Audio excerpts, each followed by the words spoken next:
Welcome back to another episode of Movie Talk. I am the host, Matt Monroe, and today, of course, like usual, joined by Gabe. I'm Gabe. How's it going? I'm the co-host, Gabe. I'm Gabe. That's me.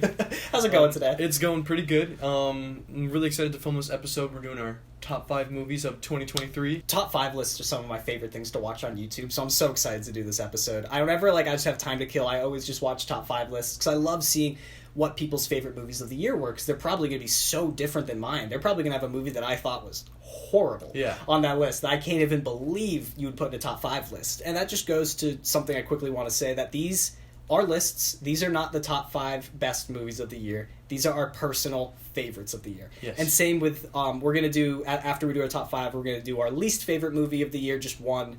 And that's not the worst movie of the year. It's just our personal least favorite movie of the year. Then no way are we saying that any of these movies are bad and good. These are just personally the ones that spoke to us and really didn't speak to us. Except for me, because I am a professional movie critic and my opinion is always right. It's not personal. Movies are not subjective. Yes, absolutely. Obviously, that is a joke. Movies are the most subjective thing in the world. Exactly. All art is. But that actually, I just want to jump right into some of the movies I missed this year. Because, of course, I didn't get around to seeing every movie like I always want to. And there were at least 4 that popped into my mind that I was like, oh, these would probably be on the list. Yeah. Movies I missed were Killers of the Flower Moon. Yes. I just never found the time to go sit through that movie and watch it in theaters. I really wanted to. Yeah. Dumb Money. I actually have the Blu-ray sitting around here in my apartment somewhere. I just got to watch it soon. Iron Claw, this is the one that has the chance, I think, to be number 2.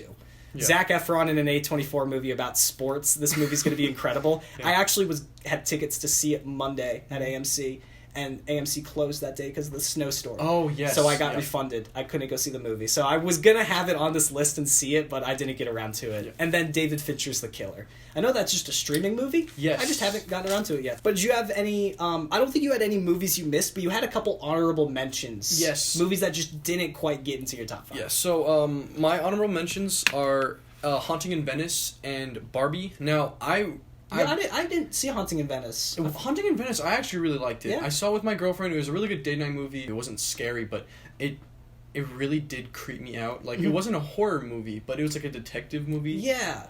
Kind of disguised as a horror movie. It was really, really good, and the way that they used audio in that movie is so good. Especially seeing it in a movie theater where there's speakers, you would hear it in your right ear only, on the speakers, and it was whispers. I was like, oh, I'm good. I would moved a little closer to my girlfriend. I was just like, you know what, I'm all set. You know what, this is. Oh, it's a little chilly in here, don't you think? It's oh, I don't like this anymore. I don't like this anymore. It was really good, but yeah, it was Haunting in Venice and Barbie. I loved Barbie. Don't get me wrong. It's definitely 6th place. It just didn't make the top 5. Yeah. Do you have any other? No, it's just those 2. Yeah, those 2. All right, I guess you mind if I start us off real quick? Yeah. Because I gotta start us off with an interesting one here. Okay. And so this movie, I am nearly positive did not have a theatrical release. It just was a streaming movie. It came to the horror streaming service Shudder. I can't recommend this movie to everybody. It is a strange movie. Yes. But I just graduated from film school and I made a horror short film, and I'm a big fan of YouTube horror short films and indie horror short, and especially something known as analog horror. Again, this is not for everybody, so I can't say jump out and watch this movie, but my number 5 was Skinamarink. Yes. I just thought this movie was so creative, so disturbing, and just so out there. I can't help but just love it, because as I was making my horror film not too long ago, there was just so many times I was nervous to do something. Maybe the audience won't get it. Maybe it's not scary, but I feel like this movie just went for it. Yes. And especially when this movie's plot is all through visuals. There's maybe 4 lines of dialogue, and this movie really is just staring at a wall. I'm not kidding. You just stare at things, and then it'll cut and you stare at other things.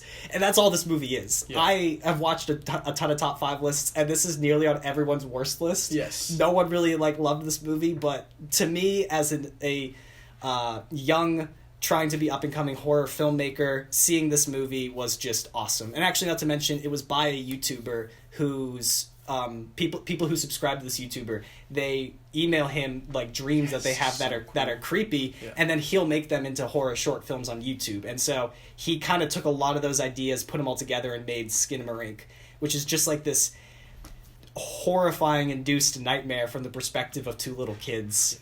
And it's just, if you're a fan of horror, if you're a fan of very bizarre experimental horror and you haven't seen this yet or haven't heard about it, please check it out. You're gonna love it. Yeah. But if you don't like horror movies and you need a plot, you need people to like dialogue and characters, do not watch this movie. This movie is so weird. I can't recommend it to everybody, but if you're in that niche little group of horror, you're gonna love it. My number 5, I'm gonna go with Spider-Man Across the Spider-Verse. Number 5? Number 5. Listen, okay. Okay, just actually really quickly, we have not told each other what our lists are, so this is just a surprise.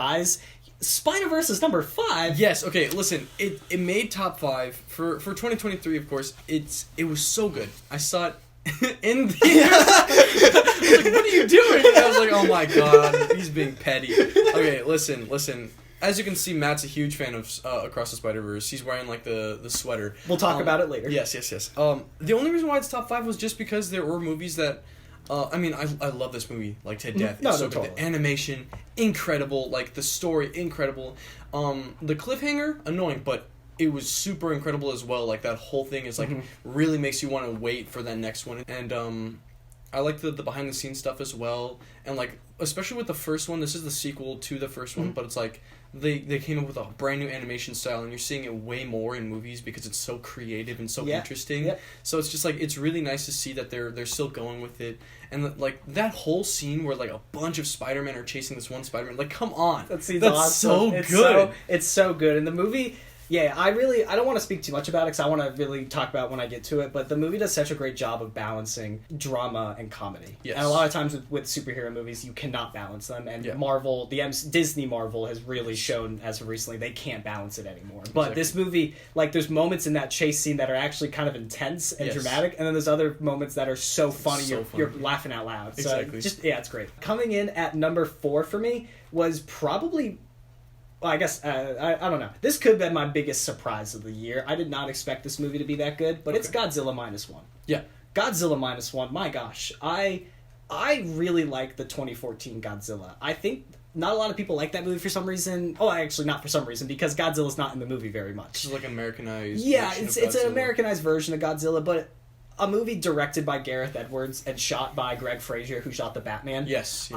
I'm gonna enjoy it. And then Gareth Edwards shot Rogue One. He actually just did the new sci-fi movie this year, The Creator. Which I sadly did not see. I also wanted to see. I didn't see that one either. Yeah. So I like that movie because of the talent and the way it looks, and I think Godzilla looks kind of cool in it. Mm-hmm. But seeing a traditional Japanese Godzilla film where when Godzilla shows up in the American movies, it's kind of awesome. You know? Yeah. Like, Godzilla shows up, he's doing his atomic breath. It's almost like you're rooting for him. Yeah, like you're rooting for him. And, to a point, like, I kind of like that. I like Godzilla. Like, I want to root for him. Yeah. But seeing a Godzilla where he comes on screen, everyone you know and love is going to die. Yeah. And, I mean, the movie portrays that so well. He's horrifying. He is genuinely the scariest he has ever been in his life. Yeah. The way this Godzilla looks and feels and even moves, like, even you see the trailer for the new Godzilla King Kong movie. At the end, you see Godzilla. He's doing this thing. No, this Godzilla, this is actually a lizard. He's just moving. He's got his arms kind of up like this. It feels like an animal. Yeah. And, I could talk about how great Godzilla is. And I think with a Godzilla movie, that's important. You have to have Godzilla be somewhat entertaining, whether he's a hero, whether he's the villain. But something you'll never hear someone say in a Godzilla movie is that the human characters were better than Godzilla. Yeah. And this is the only one. The human characters, this guy who couldn't really get his job done during the war and survived, and now he has this survivor's guilt. And he doesn't feel like his war's over yet. He keeps trying, and he kind of has this little family that none of them are really related, and they're trying to figure out what to do. Yeah. But just the way that this movie brings people together to defeat Godzilla at the end, I mean, it almost, in a weird way, kind of felt like Endgame. Yeah. Like the way they were able to bring everyone together to defeat Godzilla, and especially because it really felt like at the beginning of the movie, you had this country that was divided after war, and they weren't going to be able to figure this out, and the way they figure it out, and the way all the characters progress through the story. I mean, this movie is masterful and is one of the best of the year, the best Godzilla movie I've ever seen. I actually haven't seen Minus One, but I have heard a lot of good things. Yeah, it's so good. for my number 4, it's actually another superhero movie, Guardians of the Galaxy 3. Oh, and this made your top 5? Yes, it made my top 5. I mean, I didn't see a lot of movies this year, so I'm kind of limited on what I could choose. And I thought it was different from the rest of the MCU movies. I mean, James Gunn, this was his last MCU movie before, like, moving on to DC and stuff. Yes. And, you know, Marvel is just completely ruining the movie industry with the amount of movies that they're putting up. But Guardians of the Galaxy 3, it was one of the only Marvel movies this year that wasn't horrible. It actually had character, and it felt different from the rest of these Marvel movies. I agree, and I think something that, for people who aren't...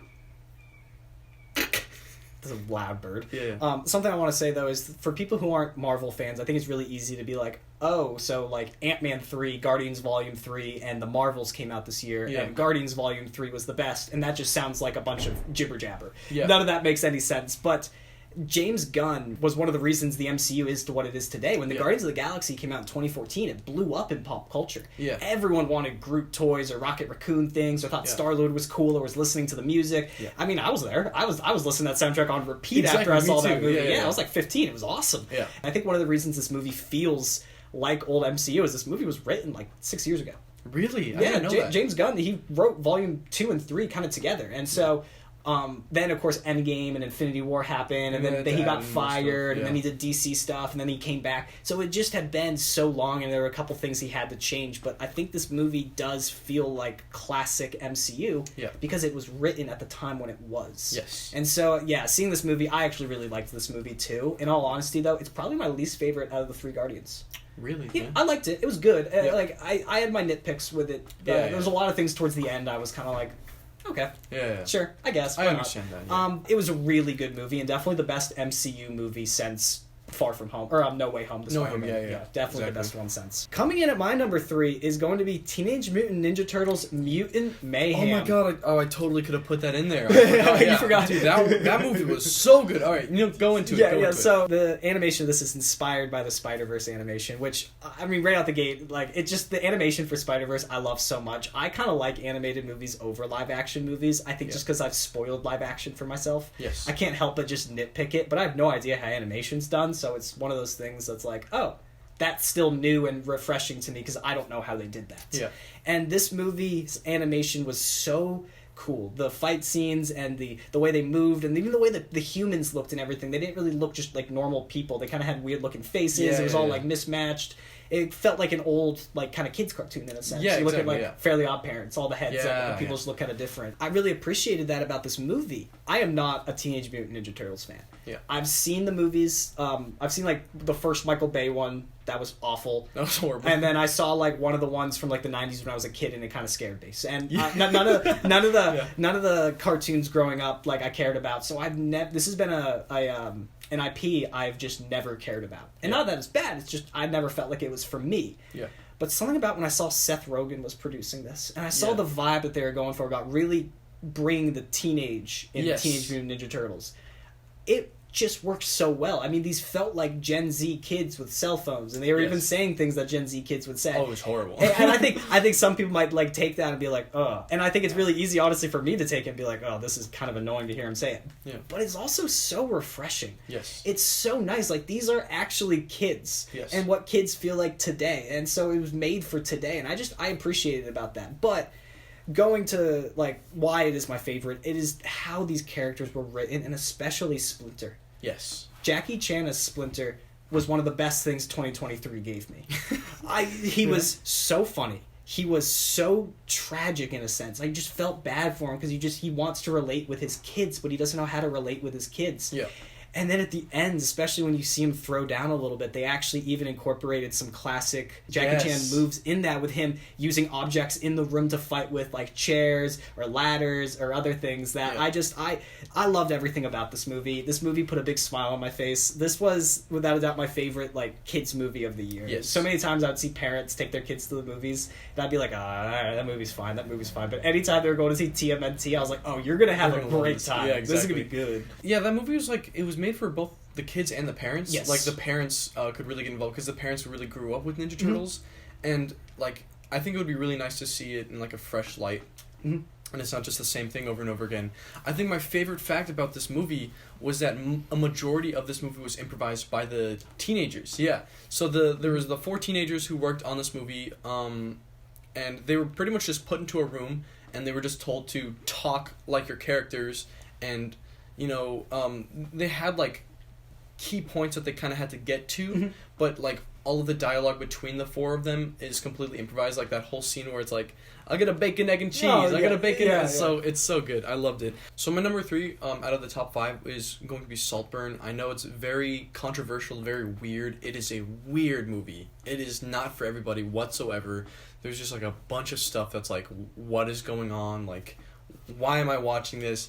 And that's what I like about it. I love weird movies. I love just like absolutely bizarre, like, who's gonna watch this? I'm watching it, okay? Yeah. It's like, there were so many scenes in that movie that were improvised by Barry Keoghan, and it's just like, what is going on? It's nuts. It's so weird, and there's so many scenes, I don't want to say them because you haven't seen it yet.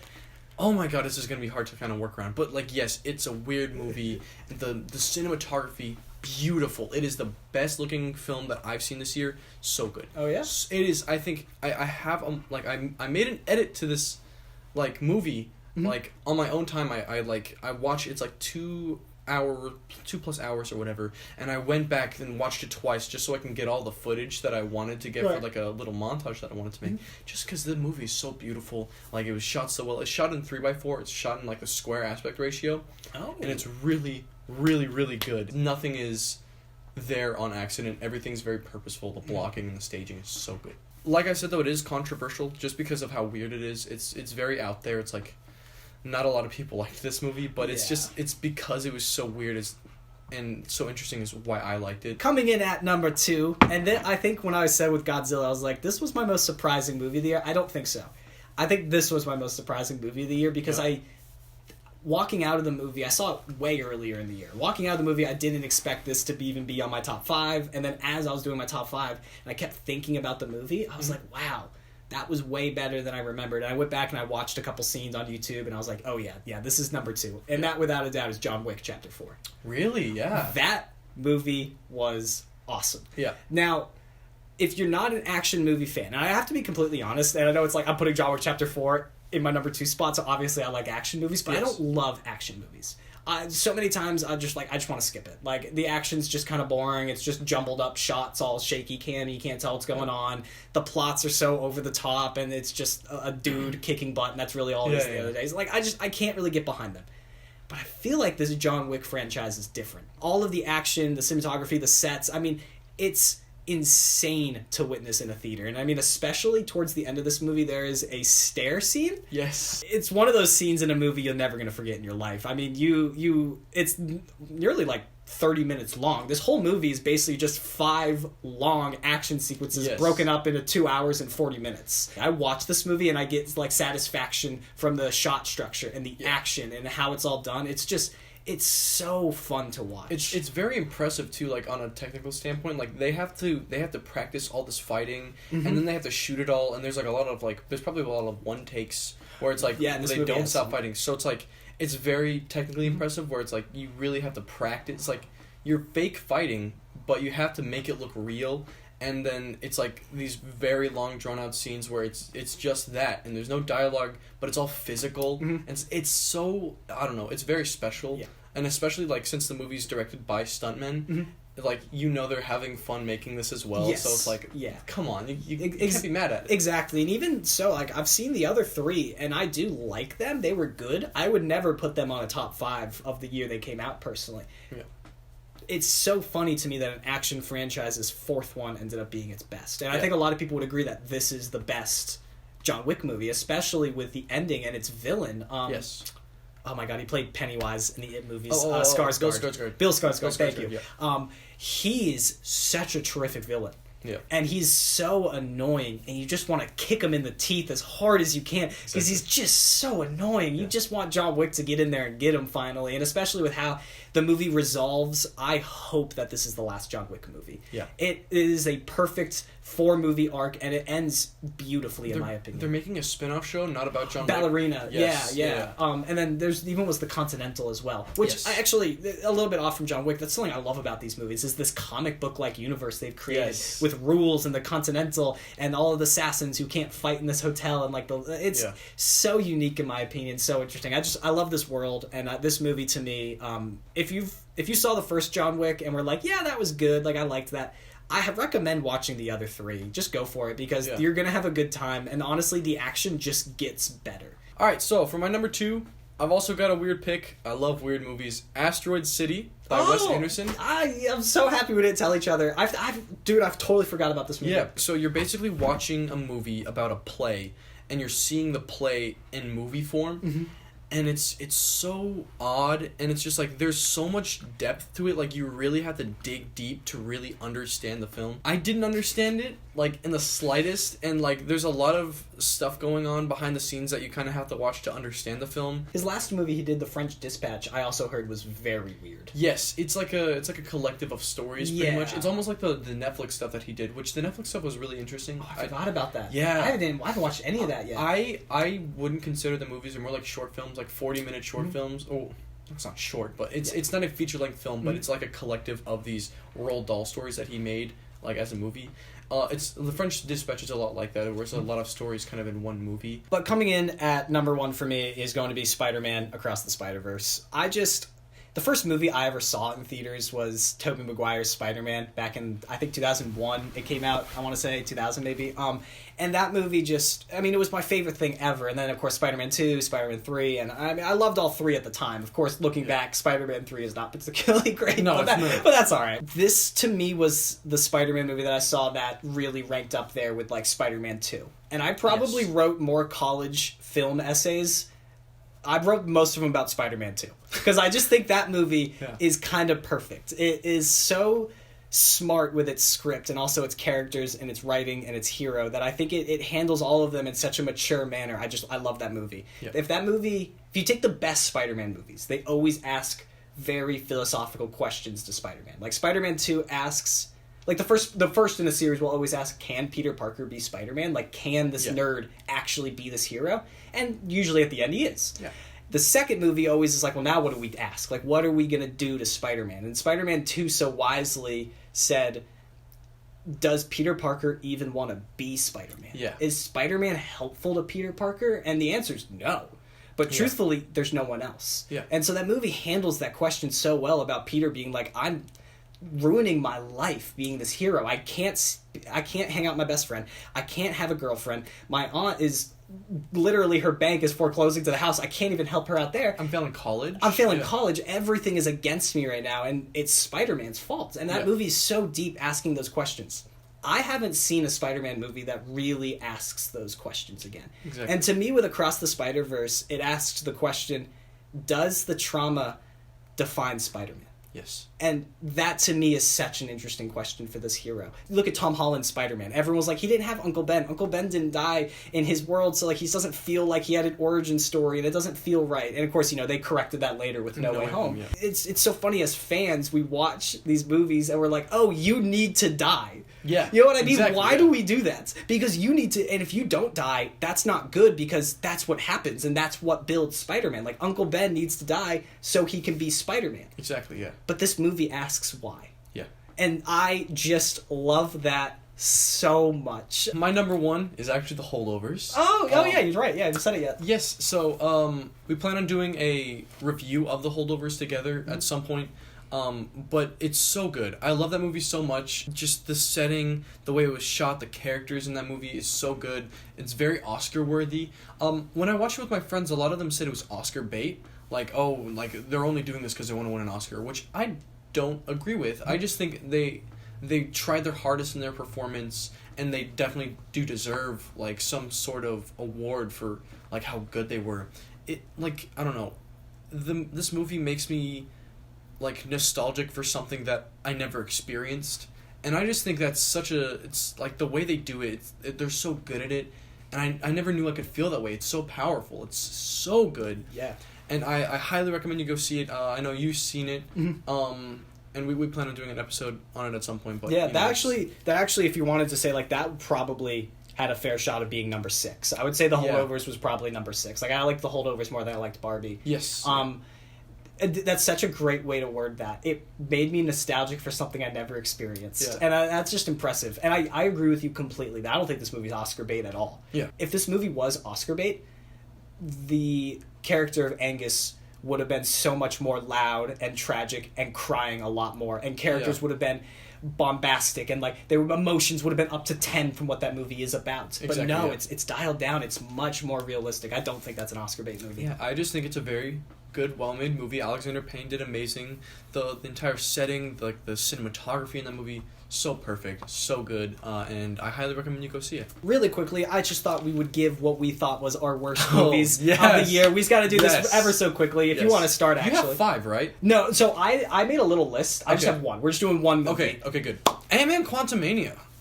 That movie's so bad. All right, that's mine. That's yours? That's no mine. way, dude. No way. Okay. Okay, but sorry, you can go. Then Okay. Okay. So I watched this movie. I didn't see it in theaters because I heard it was horrible. Right. I love Paul Rudd. I think he's an amazing actor. I just think the MCU is just it's so bad now, and the way they like handle that, it's just all CGI. Horrible. Like give your actors a chance to act. Don't make them like a shell that you can just like throw onto a screen. It's horrible. And it's like there are so many weird cameos, like Bill Murray, I guess. He's In the most random scene Yeah. that felt so off. like I fell asleep halfway through. Like some of the visuals are kind of cool. Like where like there's like a scene where there's like a million Ant-Mans Yeah. or whatever. It's cool, I Yeah, guess. But like I don't even remember what the movie was about. Yeah, And and there's only one thing I need to say: MODOK. MODOK. Oh my god, he was so ugly. That's the one God! thing. Like, why is that the worst movie of the year? MODOK. MODOK. That was like the worst decision the MCU has ever made. But this movie was trying to be this big Avengers-like movie, this big battle, this like for humanity, and it was literally the end of the world. Yeah. But like it really wasn't, Yeah. and that's what they marketed it as. And then like, It's Ant-Man. and then Ant-Man beat Kang. So like our new big bad guy in the MCU was defeated by Ant-Man, and so Yeah. many MCU fans are like, "Oh, he didn't die at the end. He defeated Kang. Yeah. He defeated him at the end and escaped." And then, Yeah. I don't know if you remember the ending of the movie. Remember Scott Leggs literally just walking, and he goes, "Wait, did I do the right thing?" And then it just cuts to black. This movie was the most committee-driven movie I have ever seen. It